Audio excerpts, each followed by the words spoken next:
Maybe you have this question in your mind, the time that our temperature in the fluid is up. I mean, for example, it's more than 100 degrees centigrade and our service is corrosive. Should we use diaphragm seal and siphon with each other or not?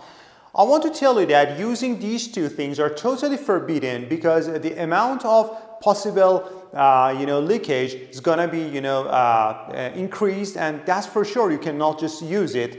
So if your temperature in this case is more than 100 degrees centigrade, for example it's 120, and your service is actually corrosive too, we should use the fourth accessory, which I'm going to just write it for you here. This item would be called as cooling element. I'm just writing this one, cooling element for you. This item would be screwed on the top of a diaphragm seal. I mean, this one should be considered between diaphragm seal and pressure gauge. How? Just imagine it was a diaphragm seal that I already taught you, and here you have a connection. So on this connection you connect another thing called as cooling element. These items actually have some fins.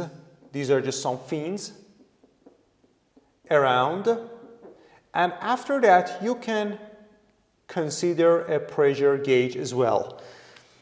That's for sure. Both sides here, I mean, I'm just writing this connection related for cooling elements, not about the other things.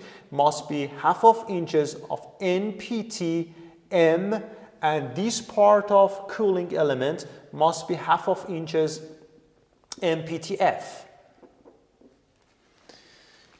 So, how does it work? As you know that these fins are just located in the air, I mean in the atmosphere. So that's for sure, the temperature of your atmosphere is really or much colder than the thing that you have inside.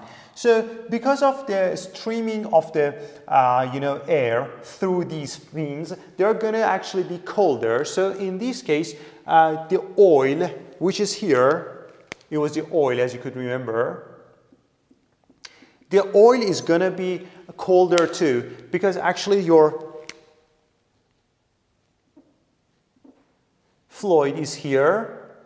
This one is a high temperature fluid. Okay, it is a high temperature fluid, and this temperature could be transferred to the second part because actually the diaphragm, the layer of the diaphragm here is a metallic one, so it can transfer the temperature to another side. That's for sure. The oil here is warm, or to some extent it's hot, and the hot temperature here would be would have an effect on the pressure gauge too. So by using these fins here, you can find out that it's going to be colder because it has a direct connection to the air streaming here. That's for sure. The temperature of it is going to be decreased. Do not forget, for the cases which are more than or which are hotter than 200 degrees centigrade, you are not allowed to use diaphragm seal 2. In this case, you need to use some other types of installations or applications. For example, first of all, you need to make the fluid colder, and after that use these types of things, because I told you, the amount of temperature resistance of diaphragm seal is around 200 degrees centigrade.